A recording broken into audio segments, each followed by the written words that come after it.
Alright, so this is the second round of the weekly open. I am playing Starscream.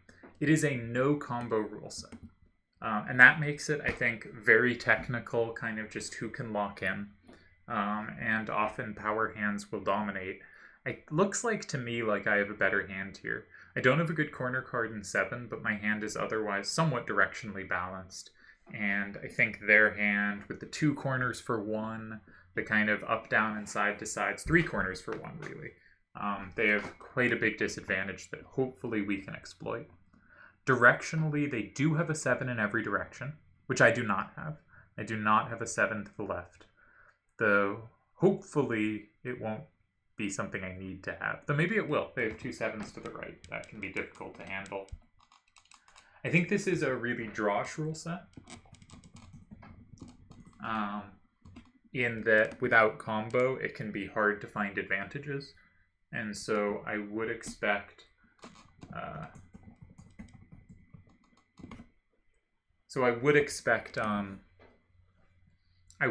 high draw rate.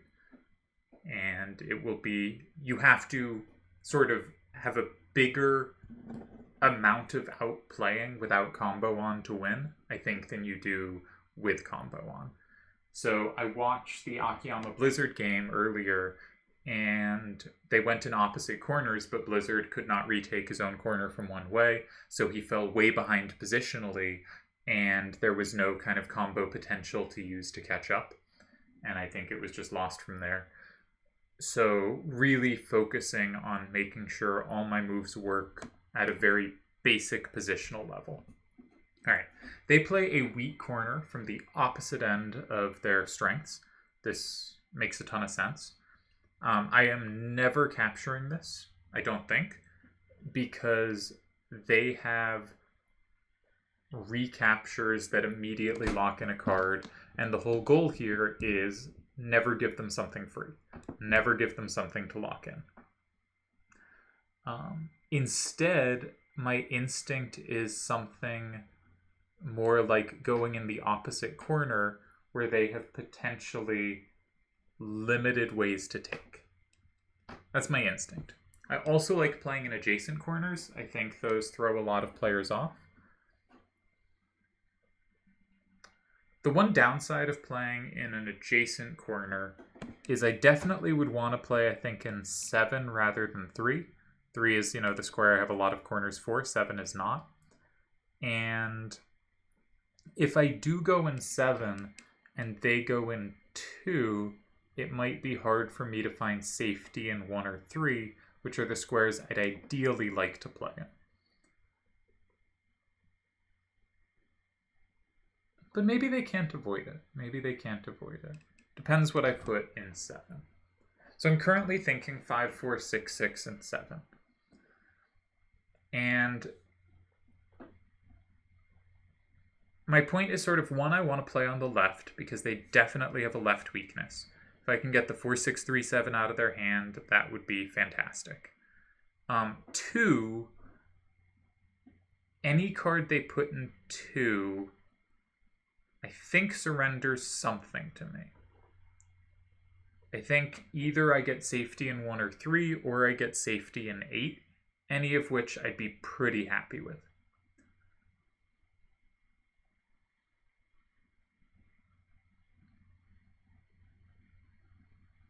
Yeah. So my instinct is 5, 4, 6, 6, and 7. I also think some people instinctively just block 8, and in combo, I think blocking 8 is often the correct move, though probably not with these kinds of cards. In non-combo, I think blocking 8 is like a fundamental mistake.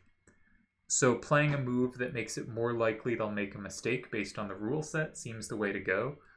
Otherwise, I'd be likely to just go 1 and try to create difficulties for them that way. But I think I want to go 7. I think I want to go 7.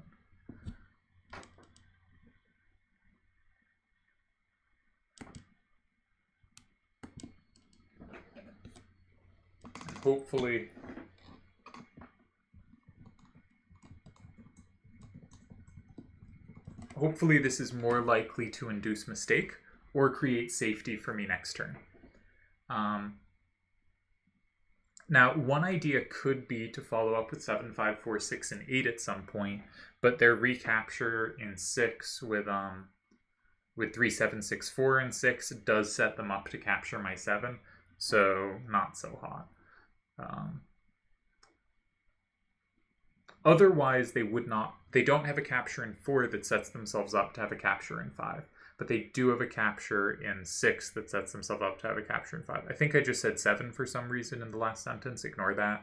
I get the numbers wrong all the time. I think I'm, right like 90%. But, when you're saying so many squares, you're going to be wrong a fair bit. And, yeah. I didn't particularly plan an L if they go like 7, 1, 7, 1, and 8. But it's so hard to imagine I don't have a setup, and like 3, 7, 6, 3, and 6 is a setup. 6, 5, 4, 6, and 4 is a setup. So there's lots of ways to set up against that. I think anything in 8 is unscary. Some players also really like to go in 5 in these positions, and again, that's just giving me a free card. Without combo, the game is all positional, all lock-ins, no sort of tactics to it. And so the correct move is in 1, 2, or 3.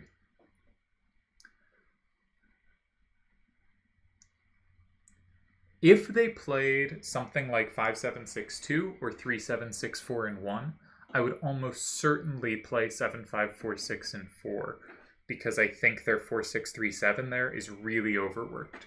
It's their only card with any left power, and if I get it out of their hand, that should be very difficult for them. So I think they should probably play in 2 or 3. More likely 3, because if I want to make the game left, they certainly want to make the game right.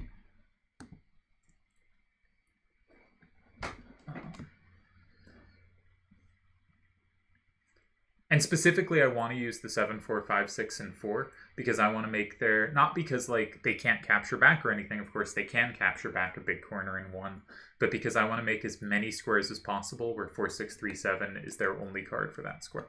Oh, fascinating. They just use it.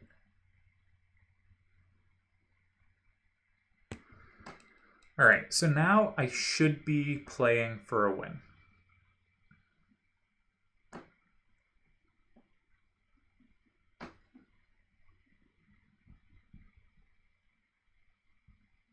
I would like to set up an L that gives me 5. The double capture in 5 specifically. I can also play potentially in 5 immediately. But I'm not loving the look of 5 immediately. There is a chance my 6, 5, 4, 6 is dead in the resulting games, and my 7, 5, 4, 6, that in fact I kind of have a down weakness, and they can exploit that. That is possible. There's definitely a case there. So 3, 7, 6, 3, and 6 strikes me as the most appealing move intuitively, because I have the double capture in 5, and because I can do it with one of my cards with minimal up. So that makes it 5, 5. If they don't go 5, it is hard for me to imagine. 7, 5, 4, 6, and 5 cannot lose for me after, and is a decent chance to win. So I'm not too worried about... I do think those look like ties, though, actually. If they do block 5, I have the choice between 3 or 7. I won't have a double capture in... 3 or 4. I won't have a double capture in 4, though. I may have too big of a down weakness for this to be all that promising.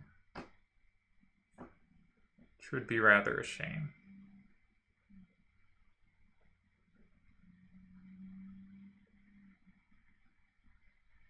I was all excited. The excitement fades. Fades fast.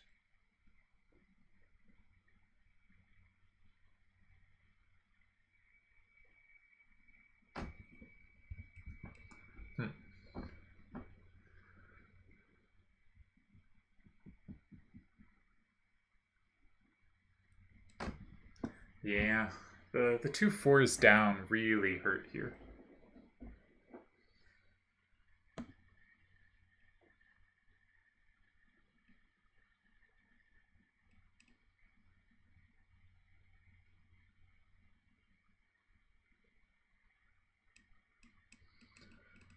3, 7, 6, 3, and 6. They block 5 with something. Unless it's 3, 7, 6, 4, my 4, 3, 7, 6 is double capture and 4.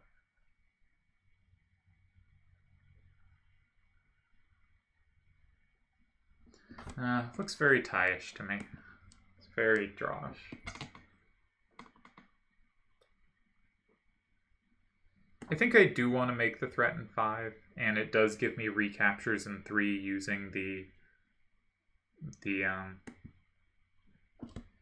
4s down, and the 4s down are definitely the weakness in my hand.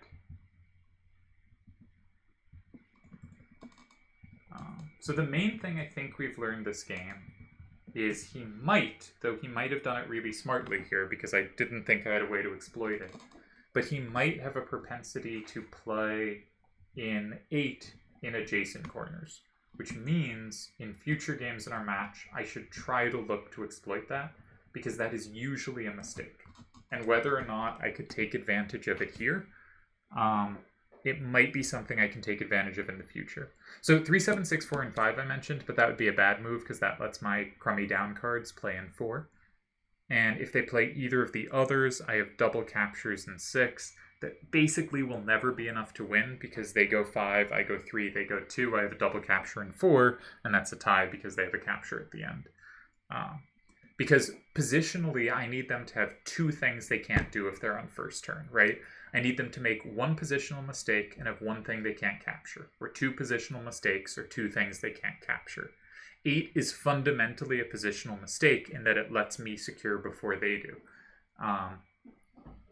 And so I need them to make a second mistake, and then I need to be able to capture at all available points. So if they went in 3, for instance, that would be a second positional mistake. I can lock in 2 more cards, but I don't necessarily win if I don't have captures at all points after. Or don't have the needed captures. So I'm not sure about this position.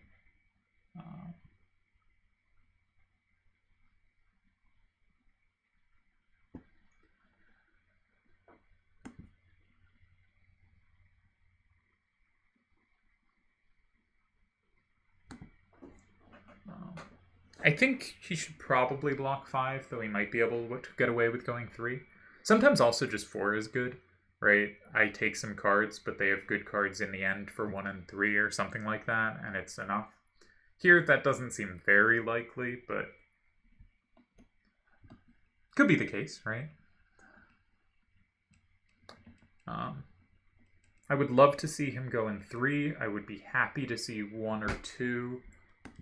I think I'd be happy to see 4.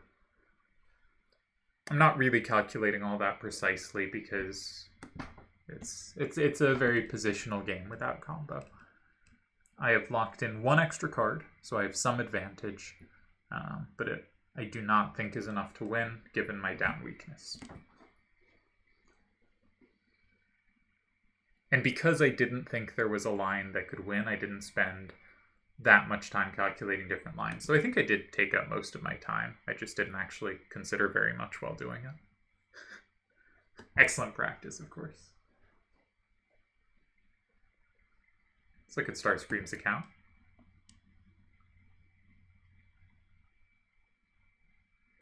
Very nice win-loss record. That is kind of similar to mine. Similar number of games too. More wins than I've got, though I'm closing in on 5,000. And a couple nice quarterfinal runs. Impressive account, to be sure. But I think 8 suggests, or we found a weakness in our opponent, that they like to block the in-between square, and they like to do it while capturing, which meant I could successfully draw all their left power, and I could induce a positional mistake out of them.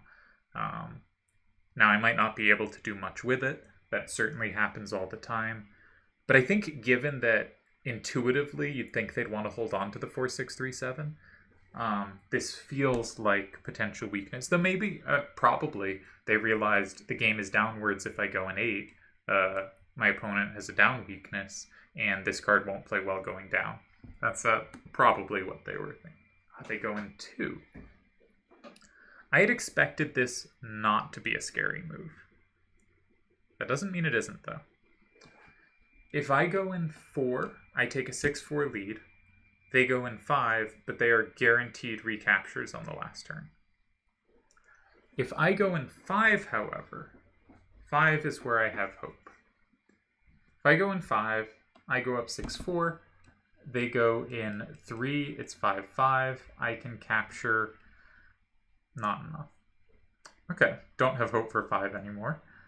What if I go in... Nah.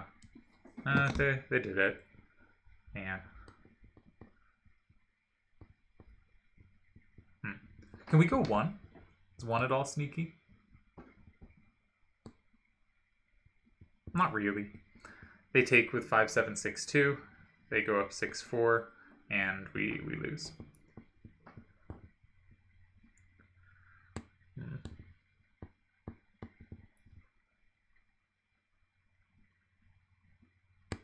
Yeah.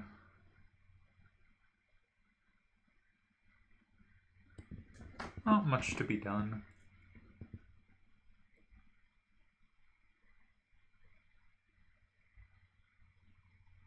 There's not even moves that give him, like, few ways to tie. Just about everything, there's multiple ways.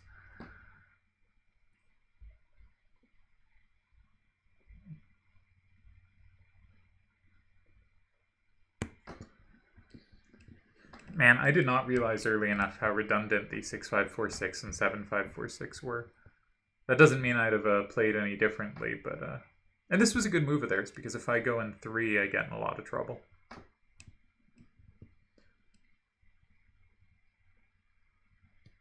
I guess I'll go 5. It's pretty easy to tell whether you're getting a tie or not, because if I go 5, I've locked in 2 cards on the bottom. I need 4 cards on second turn to tie.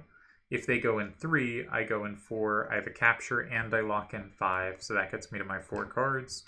If they go in 1, that's a stupid move. If they go in 6, then I have my 2 cards locked in, but I also play in 1 and capture 4, and that gets me my 3rd and 4th. So it's pretty easy to see when it clarifies to a tie. I think we will just do so and move on to game number 2. Hopefully this is all recording. Yep, cool.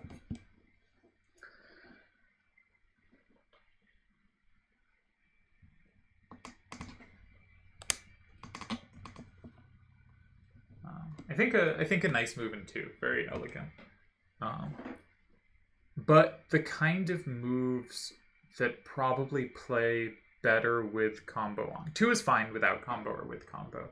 8 is really the move. And 8 may suggest they have a really nicely attuned sense of the directionality of the game, and they just wanted to make it down.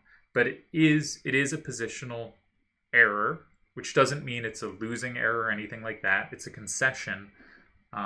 Again, doesn't mean it's wrong, but it is a concession. And in a game this positional, you gotta really focus in on, when does my opponent make concessions? Can I get them to repeat it? Because it's a very hard rule set to win games. And I didn't have the cards to punish this play this time, but maybe if we can draw it out another game, I will. And just being attuned to the fact that they like to play 8. Now, maybe they only played 8 because, 2 did give me safety and 1 3 or 8 myself, right? But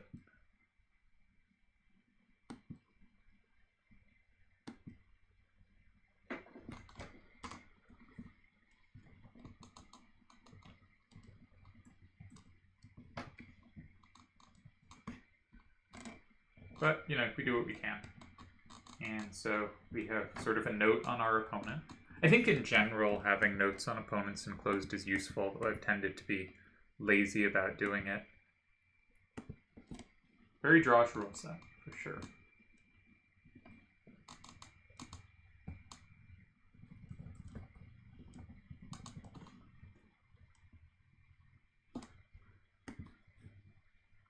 All right. wish them luck in the chat. How's our hand look? Do we have directional weaknesses? Looks like we basically have a card for each of the 4 corners, so it's hard to have a directional weakness. They have 2 7s going up, 2 7s going to the right. A little weaker left. Down is the weakness. Okay. Down is the potential weakness. So one thing we could do is something like 7 5 6 1 and 8. But this is not a kind of move I like very much. Now in our hand, we're not that excited to be going down either necessarily. We also want to make sure that their 7-7 corner isn't just a free card. So, how can we do this?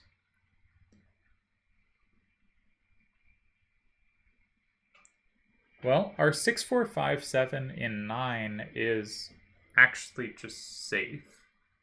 Can they set up on it? Yes. They could do something like 5 6 6. Wait, they could do something like what am I talking about? All right, the top card, we're looking at, can they set up to capture from 6 by going in 5? Their top card would need a 5 to the right. They don't have it. Their second card would need a 3 to the right. They do. Does their 7 3 4 6 set them up for 8? No, it does not. Their fourth card would need a 4 to the right. They don't have it. Their fifth card would need a 4. They don't have it. Their sixth card would need a 7. They do. That 6 7 3 4 also sets them up in 8. Okay.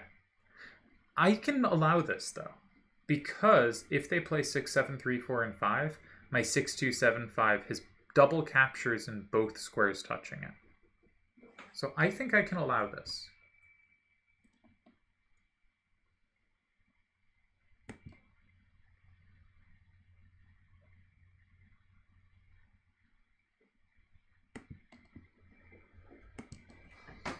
I think I can allow 6 7 3 4 in 5, and also I do cover the square.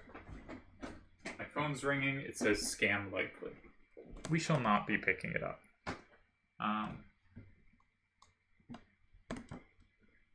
So I think 6 7 3 4 and 5 sets me up a little better than it sets him up. That's the hope anyway. It doesn't get a card out of his hand I really want out of his hand, but we can try to work around that. One potential follow-up after 6 7 3 4 and 5 is 1 7 6 6 in 1, where 4 6 5 7 can take both ways and can take 5 one of those ways. Seems possible. They don't have the capture from... They do have the capture from 2. Shoot, the move in 5 sets them up for that. Alright, not that exciting.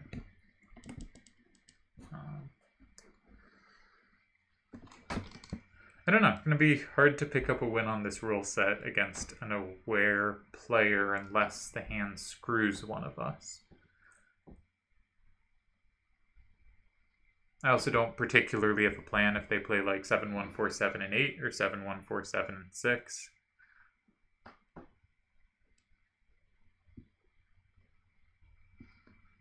I guess either way I can just take safety next to it and I will be up 2 safety to 1.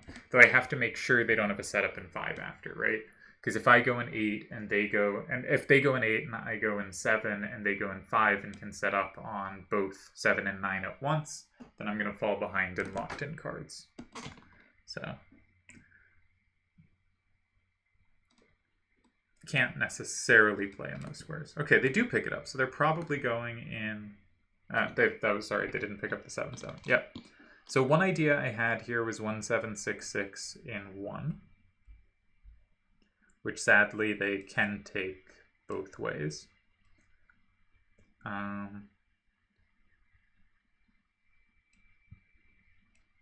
None of my like slide corners with a 7 and a 6 outward are actually like good for me. Like 7 5 6 1 in 4, I just can't take back from 1.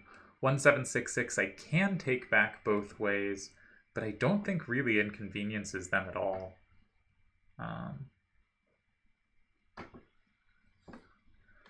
How are we possibly going to create winning chances here?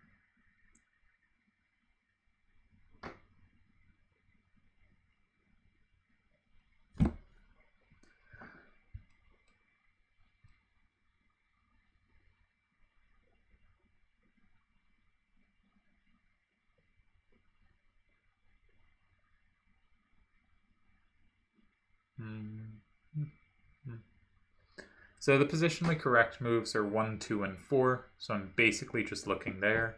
I do not want to use up my 6, 2, 7, 5. I think if I go 2, I really want to keep my 7, 5, 6, 1. I think it'll be important to have up downs. If I go 4, I maybe want to use up my 7, 5, 6, 1. But 7, 5, 6, 1, and 4 is kind of silly. So I'm more looking at 2, though my hand is more side to side.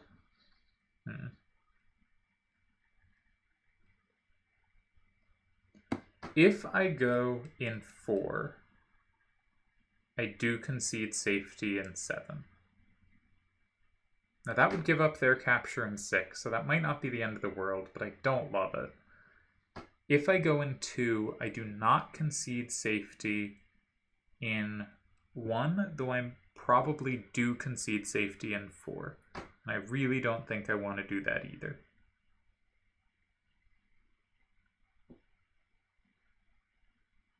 Of course, I can just go 1, and my intended move was in 1.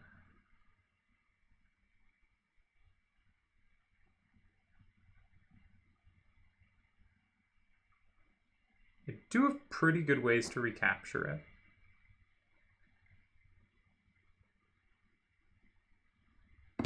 Yeah, and if we get a Q, if they go in one of 6 or 8, and I go 6, 2, 7, 5 in the other, I have a decent up down and a decent side to side. Should be enough to get at least a tie. So we're going to play my intended move. It is sometimes nice when you see something from far out that's good, but also when you get to that position and don't see anything new, can be a little worrisome. But again, this is a rule set where there's not as many tools. And so, gotta be cautious. What have we learned about our opponent this game? I think our main goal is to try to figure out where our opponent has holes. They met a corner starter with the only setup move they had. Does this tell us much? No, because that's kind of a automatic-ish thing to do. One thing I really don't like is if they go 6, my 6, 2, 7, 5 is really overworked. They did go 6. They did go 6. But their only way to take the 6, 2, 7, 5, my 7, 5, 6, 1 can deal with now. But yeah, they do go 6. Alright, so we have a few things to check. 6, 2, 7, 5 in 8. We go up 6, 4. But probably not much more. They did give up their capture in 2. Did they not? They did. So I have options in 3, I have options in 4, I have options in 8.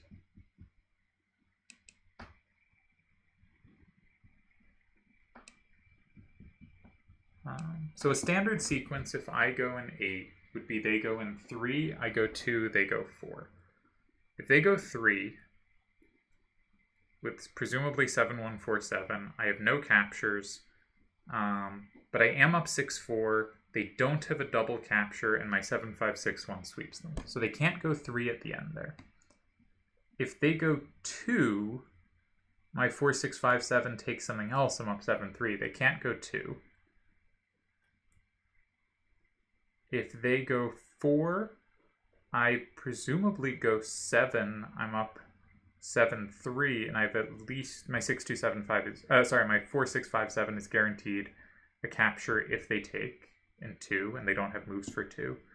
So they're kind of forced to go 9, maybe. 6, 2, 7, 5, 8. I'm up 6, 4. They go 9. I go 7, 5, 6, 1, 4.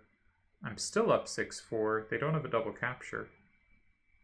I don't see it. They don't have good enough cards for, I think they needed to have a good card for 2 or 4, and they used up their card that was good in 2 or 6. So I was saying 6 looked interesting, but actually I kind of think they needed to go 4 or 8 so they could play in 2 or 6 at the end.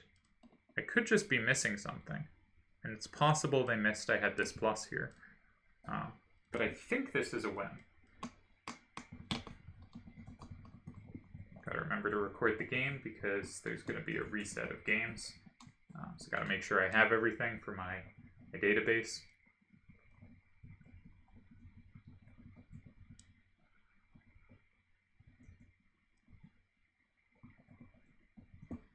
Did not seriously check 3 or 4, but I think this left them with the worst paired squares, right? Because they had a good card to put in 8, and they don't have good cards to put in 2 or 4. So that makes 8 a lot more likely to be good than going in 2 or 4. And so it was between 8 and 3, and the problem was I want the same card for both squares. And if it can only play in 1, I thought 8 was more valuable because it's hard for them to have a good block in 3 here. 7, 1, 4, 7, and 3 being their only safe block, but that loses. And my 7, 5, 6, 1 proves a good sweeper.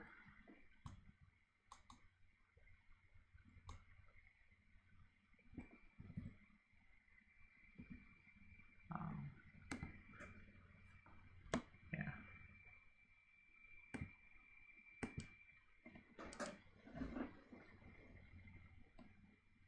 Just making sure. But there's not that much to check because there's no combo.